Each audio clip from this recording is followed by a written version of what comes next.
alianza que tenemos la Fundación Diego Echevarría Misas con el Centro de Historia de Itagüí, en una línea de conversatorios literarios que se vienen trabajando desde el año pasado. Para este año queremos empezar con el primer conversatorio, agradeciendo de antemano la presencia de la profe Kelly, de la profe Patricia. El conversatorio se denomina ¿Qué lee el maestro de español? ¿Sí? Experiencias vitales. Este programa, pues lo reitero, es con alianza de la Fundación Diego Echevarría Misas y el Centro de Historia de Itagüí. La docente Kelly viene de la institución educativa Isolda Echevarría, la profe Patricia Elena Ruiz Bustamante nos acompaña en la institución educativa John F. Kennedy. Ellas son, ambas son docentes, español y literatura.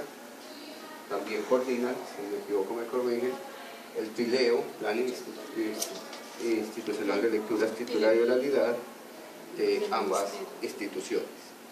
También hoy nos acompañaba el profesor Guillermo León Velázquez, de la institución María Josefa Escobar. Por compromisos académicos que tienes con la universidad, nos dejó pues la memoria que enseguida nos vamos a presentar de lo que son para él las experiencias vitales en torno a que lee el maestro de español. Ya antes queremos leerle, agradecerles al Centro de Historia, al compañero Orlando Luján, en representación del Centro de Historia, va a decir algunas palabras.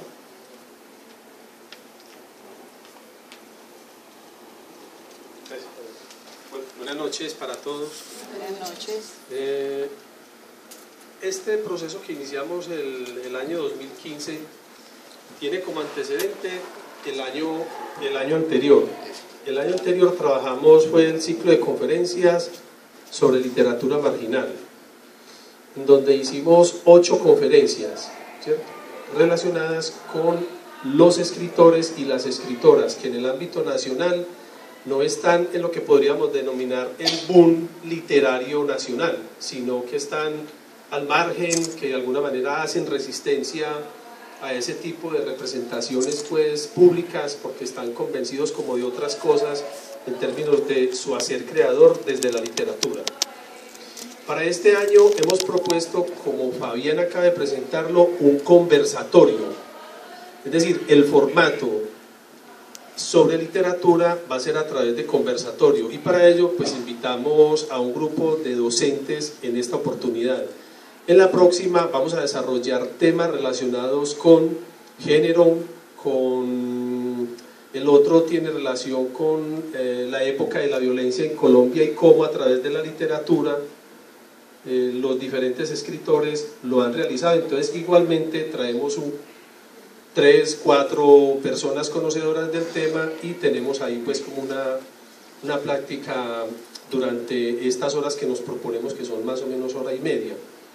¿Por qué consideramos que es importante hacer esto? Desde el Centro de Historia y de la Fundación Diego Echevarría Misas es importante porque consideramos que a través de la literatura, la manera como los diferentes escritores, hombres y mujeres, tienen una representación del mundo y lo plasman a través de la reflexión académica o teórica que se hace, o también desde el hacer mismo, a través de la producción narrativa, desde la novela, desde el cuento, desde la poesía, etc. Sin más palabras, entonces le agradecemos mucho desde el Centro de Historia, en representación de la presidenta Martina Osorio, la secretaria que también nos acompaña, Luz Marina, y la Fundación Diego Echevarría Misas. Estamos convencidos que hay que continuar haciendo una buena difusión para generar el compromiso no solo de los docentes, sino de la ciudadanía en general, para que tomemos este espacio como un escenario público de reflexión, ¿cierto?, de discusión, de consensos y también de disensos que son importantes en esta sociedad. Muchas gracias y bienvenidas, profesora Kelly y profesora Patricia. Gracias, Saúl. Valga la aclaración para el día de hoy, no se van a traer a colación experiencias del aula, ¿sí? Por conocimiento pues, la profe Patricia tiene unas estrategias que viene desarrollando, que también las ha hecho, las ha podido divulgar a nivel nacional, y el trabajo que la profe Kelly viene desarrollando. Son experiencias, como lo dice el conversatorio, son experiencias de vida, experiencias vitales. Existe cada vez más evidencia sobre el hecho de que formar lectores requiere docentes lectores. Por un lado, la relación personal que los docentes mantienen con la lectura influye en el tipo de prácticas de educación lectora que ofrecen en su aula, y por otro lado, en las creencias que sobre el valor de la lectura mantienen y transmiten en los estudiantes. El interés por el estudio de la identidad lectora de los docentes en sus muy diversas dimensiones ha ido creciendo en los últimos años, alentado por la inquietud que generan los datos sobre el docente como sujeto lector, unida probablemente a una duda compartida por aquellos que se ocupan y preocupan de la educación lectora de las nuevas generaciones. Cabe entonces la pregunta: ¿se puede formar lectores cuando se mantiene una relación débil con la lectura? En el campo de la educación literaria, la respuesta es contundente. Hay un consenso casi unánime en que la relación personal con personas aficionadas a la lectura es un motor o uno de los motores de radical importancia.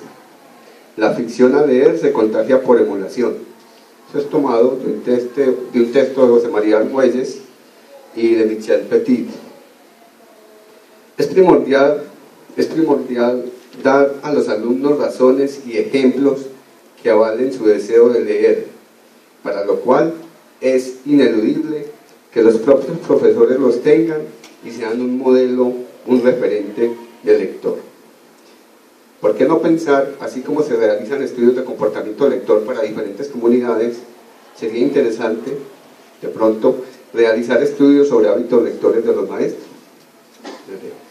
Bueno, el desarrollo del programa el día de hoy va de la siguiente manera. Inicialmente, la profe Kelly nos va a narrar su experiencia de vida.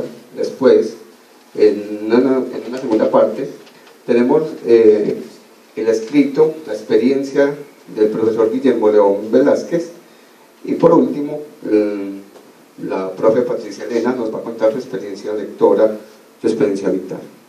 Los dejo con la profe Kelly. Bienvenida. Buenas tardes. Buenas tardes. Permítame arrancar primero que todo con un relato que tomé del texto Fuego Creador de Clarisa Pincola, en el que se menciona acerca de la canción y su origen.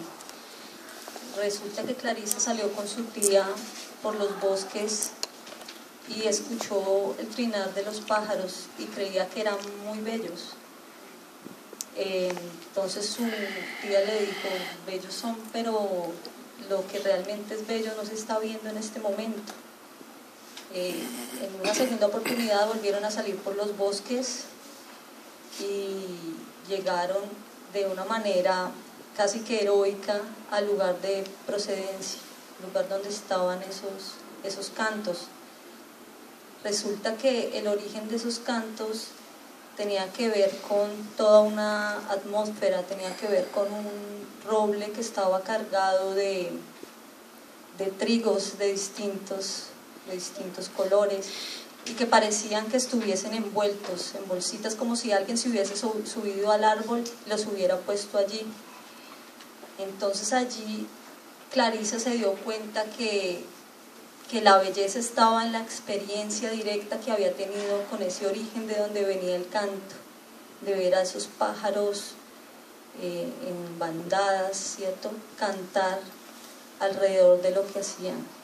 Más adelante Clarisa Pincola en sus estudios a eso le llamó una experiencia luminosa, un fenómeno luminoso que tenía que ver con lo que se aprende a través de algo que es divino, que se manifiesta como divino.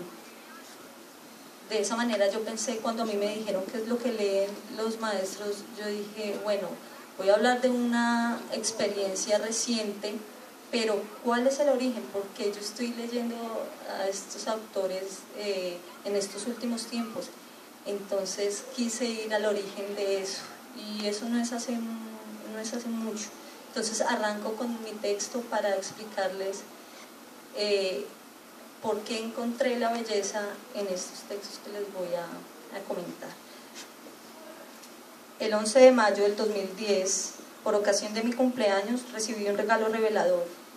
Mujeres que corren con los lobos, de Clarisa Pinkola, psicoanalista junguiana y doctora en estudios interculturales. Este fue un libro recomendado por la afamada historiadora colombiana Diana Uribe, según la fuente inesperada de tan preciado detalle. Allí encontré una lección que solo pude mencionar luego de un tiempo y en momentos de flaqueza, pues su esotérico lenguaje psicoanalítico era un hueso duro de roer.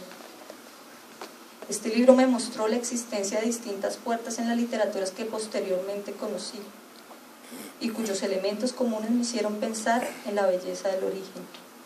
La procedencia del texto Mujeres que corren con los lobos, según aclaraciones de la autora, surgió de sus estudios como bióloga al observar el comportamiento de los lobos, Canis lupus y Canis rufus, y al hacer una fuerte analogía con la historia de las mujeres, tanto en lo concerniente a su coraje como a sus fatigas. Es decir, en su instinto salvaje, que no es la concepción peyorativa, sino en palabras de Estés, los lobos sanos y las mujeres sanas comparten ciertas características psíquicas, una aguda percepción, un espíritu lúdico y una elevada capacidad de afecto. Son sociables e inquisitivos por naturaleza, y están dotados de una gran fuerza y resistencia. Son extremadamente intuitivos y se preocupan con fervor por sus vástagos, sus parejas y su manada. Son expertos en el arte de adaptarse a las circunstancias siempre cambiantes y son fieramente leales y valientes. No obstante, han sido tachados de taimados, voraces y agresivos. Noté entonces que mi genealogía femenina tenía cierta insanidad y una forma de comenzar a contrarrestar dichas huellas era hallando y aceptando el llamado a esa naturaleza salvaje que me había tropezado en la vida y que algunos años atrás ya me había tocado la puerta con un viaje que realicé al sur de Colombia. Entonces Pinkola propone que el despertar consiste en realizar, abro comillas, amplias excavaciones psíquico-arqueológicas en las ruinas del subsuelo femenino, pues así se identifican los arquetipos salvajes. Ahora, lo que Pinkola me invitó a hacer fue revisar esa naturaleza con el ingrediente más sencillo y accesible, los relatos, ya que gracias a ellos nos concedemos sensaciones físicas, ir a los recuerdos corporales. Ellos hacen aflorar en superficie el yo salvaje, pues a partir de mitos, cuentos, leyendas, poemas, novelas y demás relatos se logra la instrucción psicológica para nuestro desarrollo psicológico, como dice Pinkola. Asimismo pasa con el arte, es una estrategia que evoca los estados o estaciones del alma. Desde esta perspectiva, los relatos, según la postura de Clarisa Pinkola, analizan y explican la naturaleza instintiva y son fenómenos curativos. En este sentido, empecé a leer deteniéndome un poco más en las puertas que conducen a otra dimensión, hacia el yo, buscando elementos inconscientes, el amor y la sabiduría. Retomando la idea de los relatos como fenómenos curativos y excavaciones arqueológicas o evidencias de distintos escritores, como lo llamó Arthur Rimbaud, citado por Mario Mendoza en su libro Paranormal Colombia, la primera novela que me recuerda a una mujer salvaje es Aura, de Carlos Fuentes, cuyo nombre puedo referir a varias acepciones encontradas en el diccionario: viento apacible, atmósfera irreal que rodea a ciertos seres, ave rapaz diurna, carroñera en América. El texto expresa fantasía y relato dentro del relato, una narración de un presente y un futuro que predice el destino de Felipe Montero y el uso de un tú que juega en esos tiempos, como si el aquí fuera con Aura y el futuro con Consuelo. La dualidad de la mujer que es anciana, la que sabe, y la joven, la que se manifiesta como niño. Y en el hombre, Felipe Montero, cazador, que se transforma en el general Llorente.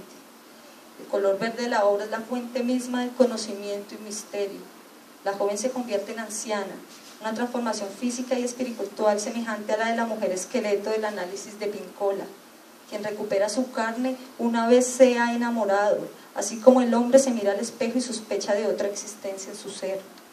El carácter hechiceresco de Aura nos muestra una bruja poseedora del fuego, la luz, que es el conocimiento, como en el relato clásico de Basalisa y Baba Yaga. Bueno, es importante aquí anotar que en el libro Mujeres que corren con los lobos, Clarisa hace el análisis de varios textos clásicos para revisar esos arquetipos. Dentro de esos entonces está como los que ya mencioné, Basalisa y Baba Yaga, está la mujer esqueleto, está Manahue, está Barba Azul, la mujer de las zapatillas rojas, bueno, y otros que en este momento se me escapan. Este texto ahora pues tiene una conexión muy fuerte con eso de la bruja que yo encontré, y que bueno, y que también se antecede ahí en el texto de ahora con el epígrafe de Jules Michelet, que habla acerca de esa bruja que se remonta por allá a la antigüedad, ¿cierto? Y que era síbila, era sabedora, era la que veía y era la que también tenía la capacidad creadora. Entonces aquí es muy importante recordar a esa mujer que en el medioevo se criminalizó de alguna manera, pero que antes tenía otra connotación en la historia. Justamente hay una cita en el texto de Jules Michelet donde dicen, bueno, el hombre nace y muere en el pecho de una mujer. Continúo entonces el texto. La segunda experiencia vital fue el cuaderno de Maya de Isabel Allende, de donde tomé el nombre para mi hija por su significado ancestral, hechizo, ilusión, sueño, pero sobre todo por lo que conllevaba una experiencia salvaje que tiene su personaje central con el mismo nombre. Como diría Pincola, quien estaba en búsqueda de sus huesos y pasa por una excavación arqueológica de su psique al trabajar con un grupo de mujeres de una isla chilena a la que llega de manera inesperada. Esto a la vez me permite hacer mi propia excavación, pues como Maya, personaje del libro, he perdido a mi referente paterno, que en el caso de la protagonista era su abuelo adoptivo. En esta obra, Maya hace un recuento estacional y se reencuentra con su abuelo, y como en Barba Azul, se da cuenta que la herida no ha parado de sangrar. De esta manera pasa invierno, primavera, y encuentra a su Popo, como le decía, un astrónomo que siempre buscó su planeta en el cielo. Tal vez lo hubiera encontrado mejor en el sur, dice Maya, en el cerro cerca de la gruta de la Pincoya, pues allí sintió su energía vital, transformada en un aire que se respira en el lugar. Maya reconoció lo que en términos de Pincola es el hambre del alma. Abro comillas, llegué a Chiloé enferma del alma. Mi Popo decía que el amor nos vuelve buenos, basta con la experiencia de amar, nos transforma. De hecho, el psicoanálisis expresado en la obra aparece con Daniel, amante de Maya, quien afirma que es inútil echarle tierra a las heridas psicológicas. Hay que ventilarlas para que cicatricen. Por ello, ha sido fundamental su encuentro en con un círculo de mujeres que han cumplido los roles de madres universales. He faltado 2 veces a la reunión de brujas, buenas en la ruca, dice Maya. Lo lamenté mucho, porque íbamos a bendecir al recién nacido de una de ellas, y me aprontaba para olisquearlo. Me ha hecho mucha falta nuestro aquelarre mensual en el vientre de la Pachamama, con esas mujeres jóvenes, sensuales, sanas de mente y corazón. Entre ellas me siento aceptada. No soy la gringa, soy Maya, soy una de las brujas y pertenezco a este lugar. La tercera experiencia vital tiene que ver con la relectura de Pedro Páramo, que inicia con la muerte de la madre y cíclicamente termina con la muerte del padre. Refleja un tipo de sincretismo que, en palabras de Rulfo, en un reportaje del Espectador, es una mezcla de tiempo indígena y español. El hombre no muere definitivamente, sino que sigue vagando, el alma del hombre, porque el cuerpo entra al inframundo. Para ellos no existe el cielo, solo el infierno, pero es preferible el infierno en otra vida que el infierno en esta vida.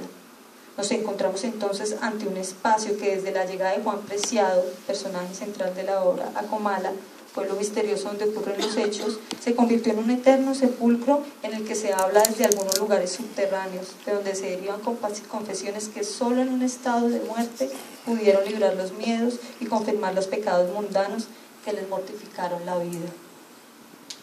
Cuando andamos por esos pueblos de muerte, nos encontramos con la mirada chamánica de días sin sol y la aparición de un mestizo corrupto por el poder y la embriaguez. Sería de gran importancia poder entender a la muerte, que fue representada como un ciclo de vida, muerte, vida.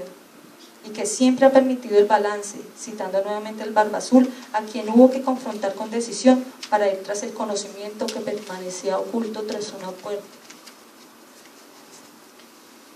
Para completar el ciclo y reiniciar otro, paso a la estación del autor contemporáneo bogotano Mario Mendoza, pero no quiero mostrar un orden cronológico de lectura, sino relacionar un poco más a los personajes de Scorpio City 1998, Apocalipsis 2011 y Lady Masacre 2013, a través de su último texto llamado Paranormal Colombia 2014. Una obra con 10 entrevistas, por cierto, muy narrativas, en las que encontré cierto componente mágico y espiritual que causalmente se conectan con la arqueología que realizo. Pese a que las historias de Mario Mendoza están atravesadas por un tema común, la violencia, en palabras de Mendoza, el realismo ha sido la impronta más característica entre los artistas. No obstante, aparece la idea de una percepción distinta del entorno, abro comillas, ciertas sabidurías, ciertos cultos, ciertas creencias, ciertas categorías míticas y ciertas elaboraciones arquetípicas que están aún aquí, a nuestro alrededor, solo que no ha habido la disposición ni el espacio cultural suficiente para desenterrarlas y sacarlas a la luz. En concordancia con esta idea, como Pincola, Mendoza habla de las puertas de la percepción, de los umbrales que han podido ser atravesados por distintos seres creativos a lo largo de la historia. La pitoniza en los oráculos de Delfos, las llamadas brujas medievales, de las diosas madres y sacerdotisas que guardan una estrecha relación con los ciclos vitales del universo, y los mismos artistas.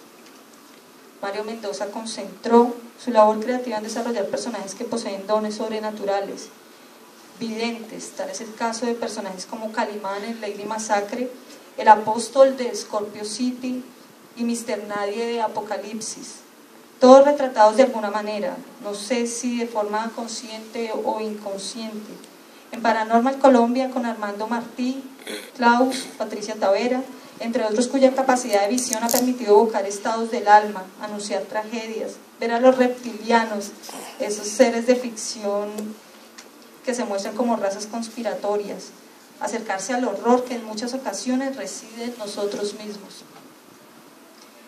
En el caso de Calimán, vemos a un ser rebautizado que trabaja con astrología, capaz de alertar sobre el peligro y de leer la dualidad de Fran Molina, protagonista de la historia, que padece de bipolaridad.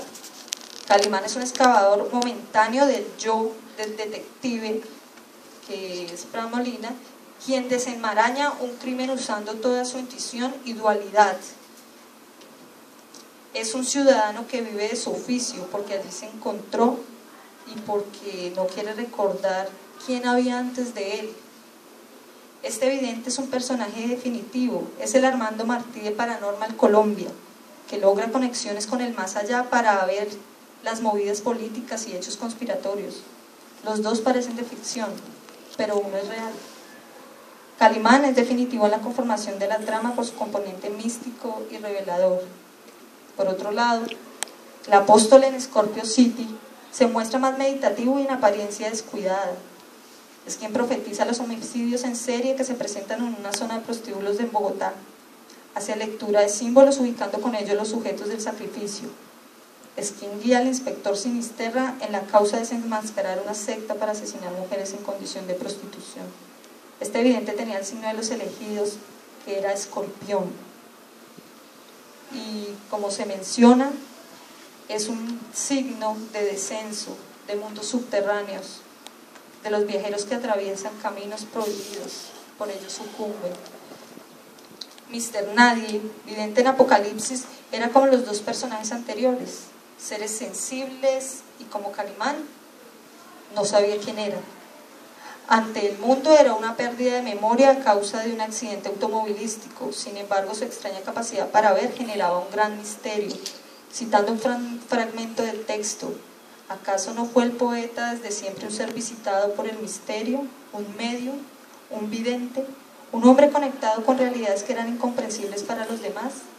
Mr. Nadie consiguió la ligereza para volar por el tiempo y el espacio. Ahora, es importante también ver que como en Pedro Páramo la muerte permite ver la transformación, el equilibrio, la luz que se manifiesta como verdad. Pero esta muerte que prevalece en las tres obras anteriormente mencionadas, Lady Masacre, Scorpio City y Apocalipsis, anteceden distintas improntas que les permiten a sus protagonistas ver cómo nuestra sociedad, tal y como se presenta en el capítulo 10 de Paranormal Colombia, el cuerpo y los maestros, hay una constante amenaza sobre el cuerpo, pues hay una dificultad para entender que el otro es sagrado, porque cada uno a su vez lo es. Marcos en Apocalipsis, aunque intenta hacer una vuelta al útero a través de un aislamiento profundo, padece una enfermedad terminal que le carcome sus entrañas. En Lady Masacre, la personaje a la que obedece este nombre juega el papel de Klaus en Paranormal Colombia. Ambos son homosexuales y representan un drama humano. Las dos cometen delito y sus cuerpos son sus cárceles. Leonardo Sinisterra en Scorpio City es expuesto a vejámenes en un hospital psiquiátrico y cuando sale de este es herido y devorado por ratas en una cloaca. Pese a que la visión externa del cuerpo sea excluyente y muestre el desarraigo al que ha sido expuesto, hay una oportunidad para revisar esos arquetipos apocalípticos, morir para luego vivir, experimentar el ciclo de vida, muerte, vida. Eso permite realizar continuos génesis y muertes que invitan a encontrarnos con nosotros mismos, como se menciona en un tradicional ritual de Centroamérica llamado temazcal. Vamos a recordar quiénes somos y a dejar lo que no nos gusta. Esa es la oportunidad de recuperar la carne como lo hace la mujer esqueleto del cuento clásico, a través del amor propio y a los demás. De esta forma, cada uno se transforma en lo que quiere. Gracias.